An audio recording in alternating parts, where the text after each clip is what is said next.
رسوله بالهدى ودين الحق ليظهره على الدين كله وكفى بالله شهيدا. الصلاة والسلام على أشرف الأنبياء والمرسلين وعلى آله وصحبه أجمعين. سبحانك لا علم لنا إلا ما علمتنا إنك أنت العليم الحكيم. ولا حول ولا قوة إلا بالله العلي العظيم. Alhamdulillah, pertamanya marilah kita merafakkan syukur kepada Allah Subhanahu wa taala kerana dengan izin dan rahmatnya kita dapat sama-sama menunaikan salat maghrib berjamaah.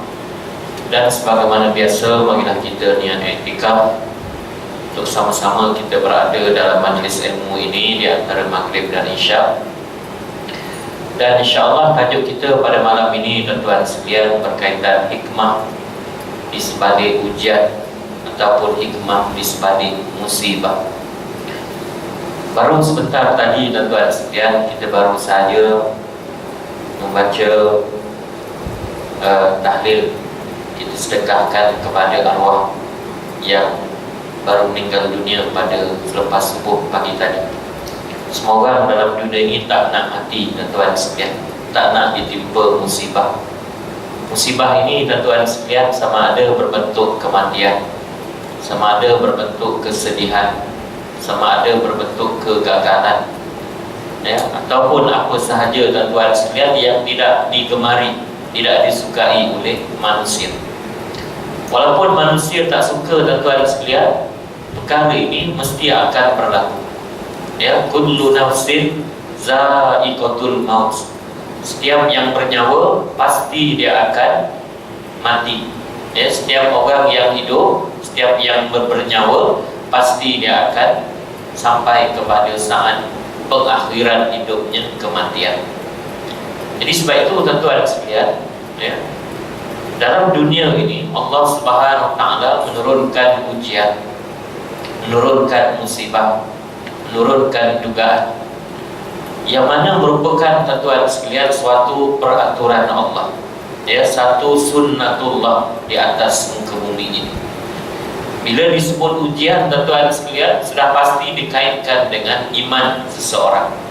Maknanya orang yang beriman, dia pasti akan ditimpa dengan ujian, ya. Jadi ujian inilah yang akan dapat membezakan, ya, seorang yang beriman ataupun sebaliknya, ya. Sebab itulah Allah Subhanahu wa taala menyebut di dalam Al-Quran, antaranya sepotong ayat yang berbunyi, tuan-tuan sekalian, Bismillahirrahmanirrahim.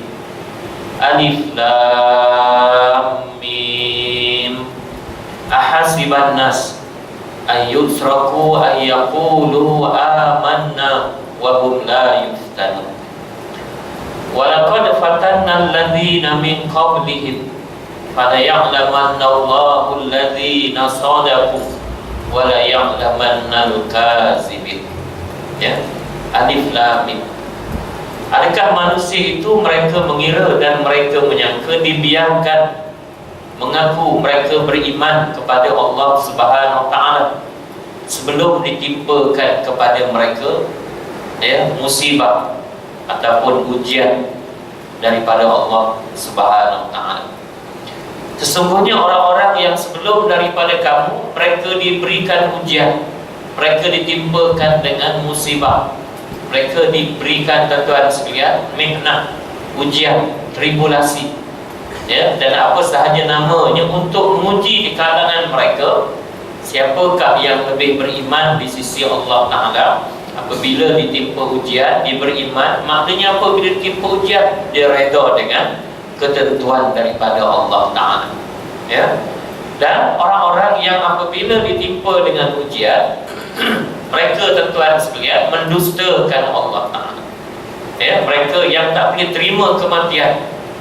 Ya, orang-orang Arab dulu kalau mereka tak menerima ujian, tak boleh, tuan-tuan, menerima sesuatu kematian, apa mereka buat? Mereka menepuk-nepuk dada mereka, ya, mengoyak-ngoyak baju mereka, ya, sehingga hari ini, tuan-tuan sekalian, diharamkan, ya, Apabila berlakunya kematian, kita meratap, ya, kita tuan-tuan sekalian menyesali kematian.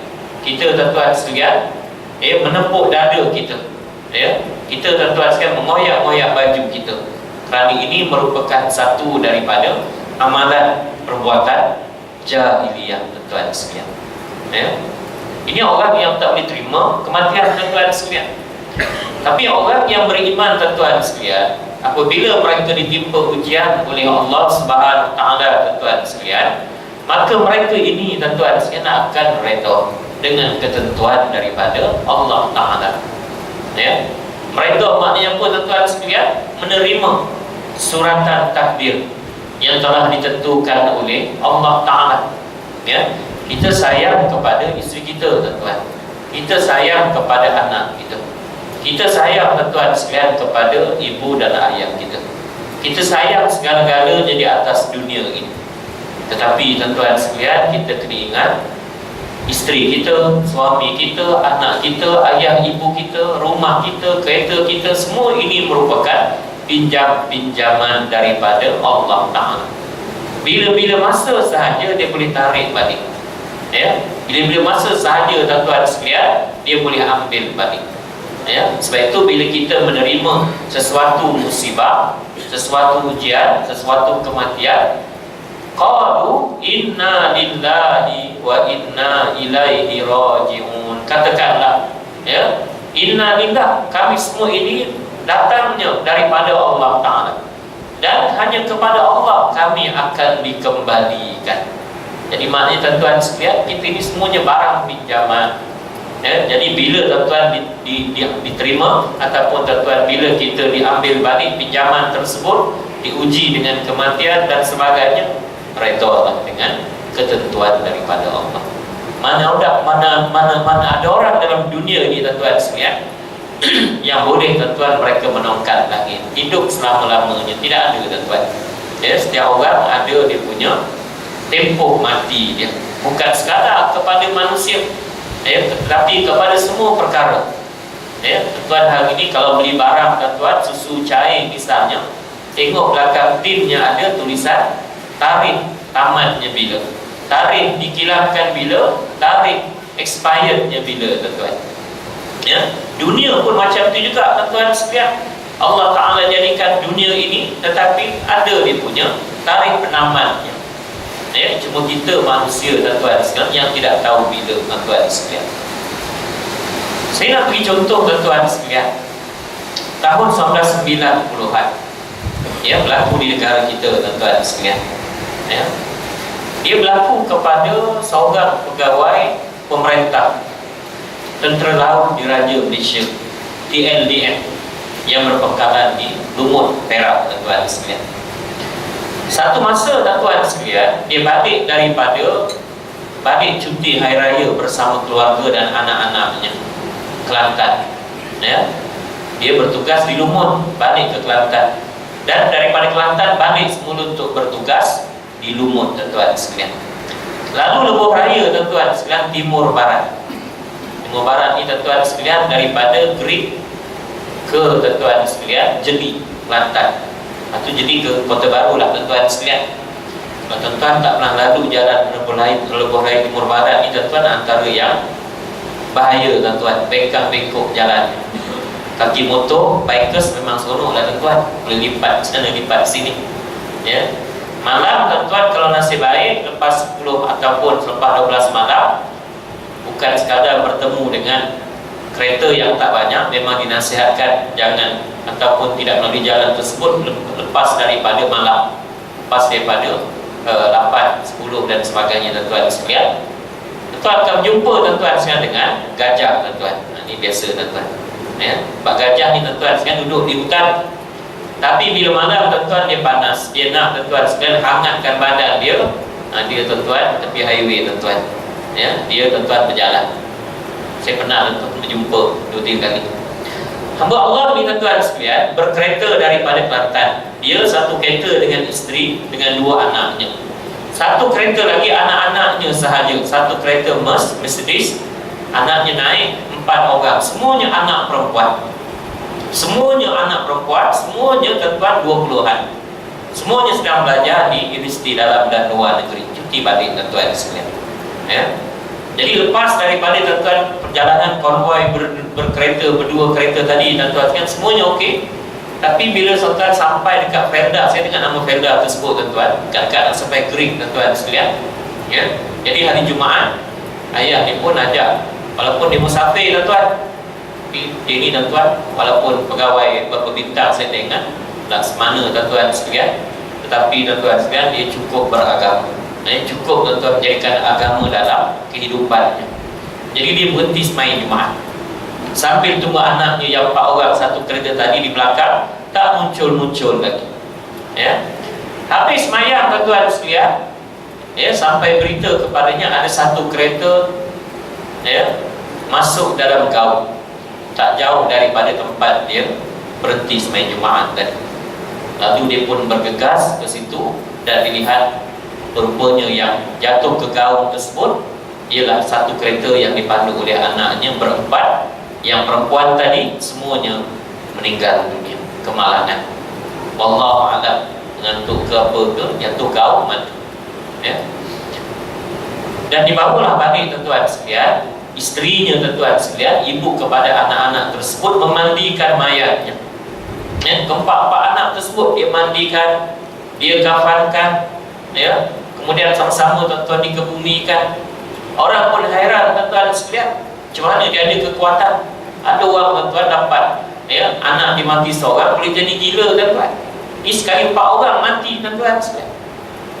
Ya, jadi bila ditanya kepadanya, ya, apa yang menyebabkan puan begitu apa ni sabar, begitu apa ni tenang bila berhadapan dengan kematian 4 orang anak, malah puan sendiri yang uruskan mayatnya. Apa dia kata tuan-tuan sekalian? Saya reda dengan ketentuan takdir daripada Allah Ta'ala. Ya. Boleh jadi Allah Ta'ala nak kurniakan yang lebih baik daripada ini. Ya, mungkin bukan dalam bentuk anak, dalam bentuk ketenangan, dalam bentuk kegembiraan, dalam bentuk pahala, ya, yang berkekalan tuan-tuan di akhirat nanti. Ya. Sekarang ni pemerintah tersebut tuan-tuan sekalian sudah pun bersara, berpencet, dan sekarang ni menjadi ahli parlimen Lumut Perak tuan-tuan sekalian. Tuan carilah cerita dia. Ya, ini di antara yang contoh yang nyata. Ujian ini dalam pelbagai bentuk, sama ada kesenangan, ujian tuan-tuan sekalian, kebahagiaan, kesedihan, malapetaka yang menimpa diri sendiri, kaum keluarga, masyarakat ataupun negara. Nah, ini tuan-tuan sekalian, ujian bukan bentuknya tuan-tuan sekalian mati sahajalah. Ya, kesenangan pun ujian daripada Allah Subhanahu Taala. Duit banyak tuan-tuan ujian. Ya. Tak semua orang yang duit banyak tuan-tuan sekalian tenang hatinya tuan-tuan. Saya masih ingat tuan-tuan sekalian tahun 1990-an juga tuan-tuan. TV3 dia ada satu program. Ya. Tak ingat tuan-tuan. Tapi program tersebut dia dia macam pemanggil boleh telefon cerita masalah dia. Ya, jadi adalah seorang pemanggil tuan-tuan sekalian, perempuan dengan anak 4. Dia panggil tiga-tiga dengan semua orang live tuan-tuan sekalian. Dia kata dia semua cukup. Bapak dia berniaga, businessman, ya, sana ke sini. Ya, ibunya pula tuan-tuan maknya pun sibuk juga. Ya, persatuan sana, persatuan sini. Ya. Jadi tak ada masalah. Pasal duit memang tak ada masalah. Apa yang dia nak semua dapat. Tapi yang dia tak dapat, dia kata hatinya kosong. Ya, dirinya tidak tenang. Tak dapat kebahagiaan. Duit limpah ruah tuan-tuan. Ya, pembantu rumah ada 3 tuan-tuan, bibi ada 3. Ya. Sehinggalah diceritakan satu masa tuan-tuan sekalian. Ya. Satu masa mak ayahnya tidak ada, dua-dua di luar negara. Dia tinggal berdua dengan abang kandungnya. Ya, abang dia dengan tapak abang kandungnya lebih lah mungkin. Ya, 12 tahun juga. Ya. Dia tuan-tuan sekalian cutikan hari itu, bibinya maidnya dicutikan 3 orang tersebut. Dan dia buat parti tuan-tuan di rumah, dia panggil kawan-kawannya datang. Ya. Muda tuan-tuan sekalian, tak kenal agama. Ya, semua cukup tuan-tuan sekalian, agama tidak ada, jiwa kosong. Akhirnya tuan-tuan sekalian, di kemuncaknya adalah mereka minum arak, mabuk, laki perempuan, ya, tergelimpang sana sini dalam rumah banglo yang mewah tersebut, ya. Dan kemudiannya tuan-tuan sekalian, bukan sekadar mabuk. Bila dah mabuk tuan-tuan sekalian, tak kenal dunia dah, tak waras dah, mereka melakukan zina, bertukar-tukar pasangan, ya, walaupun bukan suami mereka, budak-budak tuan-tuan. Dan terkejutnya bila besok bangun pagi tuan-tuan sekalian, pasangan zinanya adalah abang kandung dia sendiri. Dia menangis tuan-tuan, ya, di TV pada masa itu, cerita masalah, ya. Senang tuan-tuan sekalian, ujian, ya. Kebahagiaan tuan-tuan sekalian, ujian daripada Allah Ta'ala. Anak-anak tuan-tuan, ujian daripada Allah Subhanahu Wa Ta'ala, ya. Isteri tuan-tuan, ujian daripada Allah Subhanahu Wa Ta'ala. Sebab itu tuan-tuan sekalian, ujian ini bukan sekadar kepada diri kita sendiri, kepada kaum keluarga kita, masyarakat ataupun negara. Ya, Allah Subhanahu Wa Ta'ala menyebut di dalam Al-Quran, A'udzubillahi minasyaitonir rajim, wa lanabluwannakum bisyai'im minal khawfi wal ju' wa nafsim minal amwali wal anfusi was samarat wa basyiris sabirin alladzina idza asabatuhum musibah qalu inna lillahi wa inna ilaihi raji'un ulaika alaihim salawatun mir rabbihim wa rahmah wa ulaika humul muhtadun. Ya, apa maksudnya tuan-tuan sekalian? Ya, demi sesungguhnya kami akan, yakni Allah Ta'ala tuan-tuan, akan menguji kamu dengan sedikit perasaan takut kepada musuh. Takut tuan-tuan sekalian kepada musuh ni tuan-tuan, ya. Takut musuh kita tuan-tuan, orang yang kita takut, siapa dia? Bomba, penyamun. Takut tuan-tuan sekalian, keluar daripada rumah tadi, takut tuan-tuan. Tuan keluar duit daripada bank tuan-tuan, takut tak? Takut, ya. Itu rumah tuan-tuan sekalian, pasang grill, ya. Pasang tuan-tuan sekalian, apa ni tuan-tuan, kunci, pasang mangga lagi, ya, pasang pagar lagi, pasang tuan-tuan CCTV lagi, ya. Kalau boleh tuan-tuan sekalian, pagar tu dia pasang penuh dengan, ya, kaca tuan-tuan yang pecah, supaya perompak nanti masuk dia cedera, dan sebagainya. Kalau orang Jawa tuan-tuan sekalian, apa dia buat? Dipasang pagar tuan-tuan sekalian. Pagar dah ada tuan, pagar ni lain tuan-tuan. Nanti supaya bila masuk kompak nyamuk ni, dia tak jumpa pintu masuk, dia tak boleh keluar misalnya.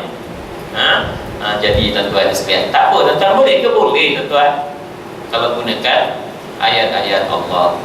Jangan gunakan perkara syirik tuan-tuan sekalian. Masa saya tuan-tuan sekalian sempat belajar tuan-tuan sikit-sikit kat London tuan-tuan, ya, 3 bulan 2009. Jadi ada seorang tuan-tuan sekalian, apa ni, orang Melayu kita yang berniaga di London. Dia berniaga di mana? Dia berniaga di Kedutaan Malaysia. Kedutaan tuan-tuan, sewa bangunan Kedutaan Malaysia, bawah tu ada kantin tuan-tuan, ya. Jadi dia berniaga di situ, orang Sungai Petani Kedah, ya. Dia berniaga situ, abang dia berniaga tempat lain. Jadi jutawan tuan-tuan, ya. So, bayangkan 1 pound tuan-tuan sekarang berapa? RM5 duit Malaysia tuan-tuan, kadang-kadang sampai RM7, ya. Dia kerja 6 bulan cukup tuan-tuan untuk dia setahun punya tuan-tuan sekalian, ya. Makan tengah hari berapa tuan-tuan? 15 pound kali RM7 tuan-tuan, dekat RM90 tuan-tuan, ya. Makan apa tuan-tuan? Nasi macam kita lah tuan-tuan, ikan iwak lele tuan-tuan, ikan apa ni, keli tuan-tuan, 15 pound, ya. Okey tuan-tuan, nak jadikan cerita tuan-tuan. Setiap kali pelajar-pelajar Malaysia datang tuan-tuan di London, ini buat orang ni memang baik tuan-tuan, ya. Dia minta datang ke rumah, dia nak jamu makan, ya. Dia macam ni lah, sembahyang maghrib, lepas tu tuan baca Yasin kat rumah dia, lepas tu tuan takbir ringkas, tazkirah, lepas tu habis dah balik dia hantar ke kami, tempat kami menginap tuan-tuan. Seminggu kemudian dia telefon saya, Ustaz, dia tolong saya tak? Tolong apa dia? Tolong, dia kata, tolong pagar rumah saya. Sudah tuan-tuan, ya. Orang Melayu ni tuan-tuan, itulah tuan, alhamdulillah, ya. Apa yang berlaku, apa masalahnya? Dia kata tahun lepas anak dia perempuan nak kahwin, dah siap dah, ya, sewa hotel, dah siap dah tuan-tuan, makan minum, dah siap dah kad jemputan, semua dah siap. Tinggal besok nak kahwin, hari ini dia batalkan perkahwinan. Macam mana tuan-tuan bayangkan? Ruginya satu. Yang kedua dia tuan malulah tuan-tuan. Ya. Yang kedua dia kata tempat dia duduk rumah ni tuan-tuan, rumah Mak Saleh lah dibeli tuan-tuan. Dan duduk sana kaya, mungkin harta banyak, berkat, semayang tak tinggal, dia dapat di rumah Mak Saleh, rumah lama tuan-tuan. Tapi dia kata macam-macam dia dengan tingkat 2, tingkat atas tersebut. Ya, saya pun tanya sebelumnya dia tak orang pakcik jemput orang datang tu untuk grup untuk pakar dan ada ustaz. Kami jemput daripada Malaysia ustaz. Daripada Malaysia ustaz. Ya, 3 orang. Suami isteri dengan anak dia. Ya, anak tu apa? Sajalah ustaz melancong. Berapa bayar? 1,000 pound. Bayanglah kan kali RM7 tuan-tuan. Apa dia buat? Dia pakar rumah dengan paku ustaz. Dia tabur paku keliling rumah. Sudah tuan-tuan sekalian. Ya. Atau apa lagi? Dia minta macam-macam ustaz. Minta tiket KL London first class. Sudah tuan-tuan. Berapa ribu tuan-tuan. Ya, duduk di hotel, tak nak rumah dia tuan-tuan. Ya. Tapi tuan-tuan jadi macam tu juga. Jadi kita ni pun tuan-tuan sekarang tak tahu nak buat macam mana tuan-tuan. Ya. Saya pun tak nak belajar tuan-tuan perubatan Islam. Yang kita tahu ayat yang kita baca lepas mayang itulah tuan-tuan. Ya. Dan orang minta tuan-tuan sekalian, kita kenalah tolong orang. Ya, jangan kita hampakan harapan orang lain. Apa yang boleh kita tuan-tuan baca, itulah kita baca. Alhamdulillah tuan-tuan sekalian, kita hari ini kan ada internet. Ya, jadi saya buka lah tuan-tuan laman web Darul Shifa Datuk Dr. Harudin. Ya. Dia tulis tuan-tuan dalam laman web tersebut cara macam mana nak pagar rumah, nak elakkan musibah. Ya, semua dikomplit ayatnya. Ya, ayatnya semua ayat Quran tuan-tuan. Ayat Quran ini semua pun yang kita amalkan dalam tahlil tuan-tuan yang kita baca. 10 ayat pertama daripada surah Al-Baqarah, Alif Lam Mim sampai akhir tuan-tuan. Ya, lepas tu 10 ayat tuan-tuan di pertengahan. Ya, yang ketiganya 10 ayat yang terakhir Ilahi ma fis sama sampai akhir la yukallifullah. Itu yang tuan-tuan semua kita baca kan. Jadi kita tuan-tuan dah tahu dah kaedahnya. Kemudian nak pergi tempat tersebut, dia kata kenalah baca ayat pelindung tuan-tuan. Apa ayat pelindung tersebut? Bismillahirrahmanirrahim. La yadurru ma'asmihi syai'un fil ardi wala fis sama wa huwas samiul alim. Yang ketiga tuan-tuan, dah tahu tuan-tuan, kena minta tuan-tuan izin dengan tuan punya. Siapa dia tuan-tuan? Datuk Dr. Harudin. Tak kena telefon dia tuan-tuan. Ya, mungkin susah nak dapat. Alhamdulillah. Ya, saya kenal seorang daripada pengikutnya, seorang daripada anak buahnya, Ustaz Fitri. Ustaz Fitri ni orang Hindu tuan-tuan, kemudian dia masuk Islam. Ya, saya SMS dia kata macam mana nak minta apa ni, ijazah, nak minta halal lah, nak minta tolong ubat dengan apa ayat-ayat yang telah dituliskan. Dia kata tak ada masalah Ustaz, gunalah. Alhamdulillah tuan-tuan, 3 kali 4 kali kami buat dengan kawan-kawan tuan-tuan, sampai hari ini tak dengar cerita apa-apa. Moga-moga baiklah tuan-tuan sekalian. Ya. Jadi semua orang tuan-tuan sekalian takut. Ya. Ini tuan-tuan disebut dalam Al-Quran. Dan dengan merasai kelaparan, tuan-tuan kenyang je, mana-mana lapar tuan-tuan. Tak rasa pun lapar tuan-tuan. Balik rumah nanti sedia dah makan. Tak sampai rumah belakang nanti dah ada dah. Zazah ya. Ada nanti minum goreng ke apa ni tuan-tuan sekalian. Nasi ambeng ke malam ni, wallahualam. Tuan-tuan tak pernah rasa lapar. Tapi cuba tuan-tuan tengok tuan-tuan di tempat lain di Afrika tuan-tuan. Ya, kepala lebih besar daripada perut tuan-tuan, sebab perutnya kempis, tak cukup makan. Ya. Nabi SAW tuan-tuan bila menyampaikan Islam 2 tahun setengah, ya, dihalang daripada bekalan makanan masuk ke perkampungan Bani Hashim, Bani Abdul Muttalib. Sehingga Nabi dan para sahabat umat Islam termasuk keluarga Bani Hashim, Bani Abdul Muttalib, ya, mereka terpaksa mengikat perut mereka. Ya, sehingga tuan-tuan sekalian mereka terpaksa makan daun kering tuan-tuan. Daun kering tersebut disimbah air, ditumbuk sampai tuan-tuan sekalian lumat, itulah yang dimakan. Tak ada makanan tuan-tuan. Berapa lama tuan-tuan? Bukan 2 hari, 2 tahun setengah tuan-tuan. ya, diuji dengan kelaparan. Sahabat Nabi, tuan-tuan sekalian, ya, Nabi dan para sahabat dalam peristiwa perang Ahzab. Perang Ahzab ini berlaku bila, tuan-tuan? Perang Parit yang Khandaq yang berlaku bila? Pada bulan Ramadan. Nabi, tuan-tuan, puasa. Kita ni pantang je ada kerja lebih, ya. Apa dia?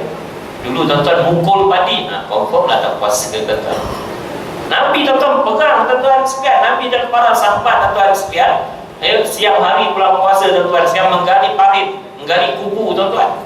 Berapa ramai, tuan-tuan? 900, 800 para sahabat, termasuk Nabi, tuan-tuan. Bukan Nabi duduk arah saja, duduk kemah, ekor, tak ada, tuan-tuan. Nabi sendiri, tempat dia kata batu-batu yang tak boleh dihancurkan, yang tak boleh dipecahkan, Nabi lah, ambil, tuan-tuan, kapak dan sebagainya, pecahkan batu-batu tersebut. Tuan-tuan bayangkan panas 50 darjah atas kepala, tuan-tuan. Bawah, tuan-tuan sekalian, dengan padang pasir yang begitu panas, ya, menyebabkan, tuan-tuan, Nabi, tuan-tuan, ikat perutnya, tuan-tuan, dengan batu supaya, tuan-tuan sekalian, ya, meredakan kelaparan tersebut. Sayyidina Umar, tuan-tuan sekalian, seorang pemimpin, ya, seorang, tuan-tuan, khalifah Islam yang kedua, ya, siang, tuan-tuan sekalian, memerintah, malam, tuan-tuan sekalian, turun padang tengok rakyat dia, tuan-tuan sekalian. Dilihat seorang ibu yang sedang memasak air dengan batu, tuan-tuan. Masak air dengan batu jadi apa, tuan-tuan? Tak jadi apa lah. Tapi tak apa, tuan-tuan, anak-anaknya kelaparan. Bila anaknya tanya, tuan-tuan sekalian, dah masak ke belum? Sekejap lagi, sekejap lagi. Anak tak tahu, mak masak batu, tuan-tuan. Tapi itulah, tuan-tuan, yang ada. Lain tak ada apa, tuan-tuan, tak ada makanan. Menangis Sayyidina Umar, tuan-tuan sekalian, melihat, ya, keadaan tersebut. Diminta pembantu bawa, tuan-tuan, kandung, dia sendiri masakkan, dia sendiri hidangkan, tuan-tuan. Kita tak pernah, tuan-tuan, rasa kelaparan macam tu. Mungkin Pak Imam pernah lah kot zaman Jepun dulu, tuan-tuan. Makan juga, tuan-tuan. Makan apa dia? Makan, tuan-tuan, ubi kayu. Makan juga, tuan-tuan. Buat lempeng sedap, tuan-tuan. Kat Jejaru tu, tuan-tuan, depan mobil tu ada kedai, tuan-tuan. Lempeng. Lempeng kelapa, tuan-tuan. Sekarang ni orang Jawa kita pun dah lupa lempeng. Keduk pun dah lupa, lempeng pun dah lupa. Dan dengan berlakunya kekurangan daripada harta benda dan jiwa serta hasil tanaman, ya, orang Tanjung Karang, orang Sungai Buruh, tuan-tuan sekalian, dia tanam apa, tuan-tuan sekalian? Tanam padi, tuan-tuan. Pernah satu masa, tuan-tuan, kena uji dengan bena perang. Bena perang ni apa, tuan-tuan? Satu makhluk serangga, tuan-tuan sekalian, dia menyerang habis, dimakan semua, tuan-tuan, padi tersebut. Ya, tanya sebab apa? Rupa-rupanya ada yang tak nak keluar zakat. Ya, mesti ada punca, tuan-tuan sekalian. Zaharal fasadu fil barri wal bahr bima kasabat aydin nas liyuziqahum ba'dal ladzi 'amilu la'allahum yarji'un. Telah berlakulah kerosakan di daratan dan di lautan. Kerana apa, tuan-tuan? Kerana angkara tangan-tangan manusia sendiri. Ya, jadinya perkara tersebut supaya apa, tuan-tuan? Supaya mereka mengambil iktibar pengajaran, supaya mereka balik, tuan-tuan, insaf, bertaubat kepada Allah Ta'ala. Dan berilah kabar gembira kepada orang-orang yang sabar, iaitu orang-orang yang apabila mereka ditimpa musibah oleh sesuatu kesusahan, ujian, mereka berkata, sesungguhnya kami adalah kepunyaan Allah dan kepada Allah jualah kami kembali. Jadi kalau pertama bila ditimpa ujian, apa, tuan-tuan? Sabar. Ya, sabar, tuan-tuan sekalian. Ada orang, tuan-tuan sekalian, di Kota Baru. Bukan di Kota Baru, tuan-tuan, jauh sikit lah. Ya, tempat tanam tembakau, tuan-tuan. Dulu tembakau memang banyak, tuan-tuan, ingat tumpat ke dibacuk, tuan-tuan. Ya, tiba-tiba, tuan-tuan, 4 hari dia nak memetik hasilnya, tuan-tuan, nak dijual jadi rokok lah, tuan-tuan. Dah tembakau, rokok lah, tuan-tuan sekalian. Ya, tiba-tiba, tuan-tuan, 4 hari nak ambil hasil ni, tuan-tuan, ditimpa dengan hujan ribut, habis. Ya, semuanya rosak, tuan-tuan sekalian. Seorang lelaki bangun, dia mencabar, tuan-tuan. Ya, ambil parang, tuan-tuan. Wahai Allah, ya, tunjukkan diri kamu. Mengapa kamu timpakan bala musibah pada kami dan sebagainya? Ya, Allah Ta'ala, tuan-tuan sekalian, datangkan kepadanya, tuan-tuan sekalian, petir yang menyambar mati, tuan-tuan sekalian. Ya, Ni ujian tuan-tuan. Kenapa tuan-tuan datang ujian? Kerana ada perkara yang kita tuan-tuan lakukan, kemungkaran, maksiat dan sebagainya. Sebab itu tuan-tuan sekalian, kita kena ingat perkara. Ya. Tadi tuan-tuan sekalian, kita di Jabat Agama Kelang, kita tiap-tiap sebulan sekali panggil Tok Guru tuan-tuan. Tok Guru kami bekas pegawai pendidikan JAIS, Ustaz Sianid Mokim. Ini orang lama tuan-tuan.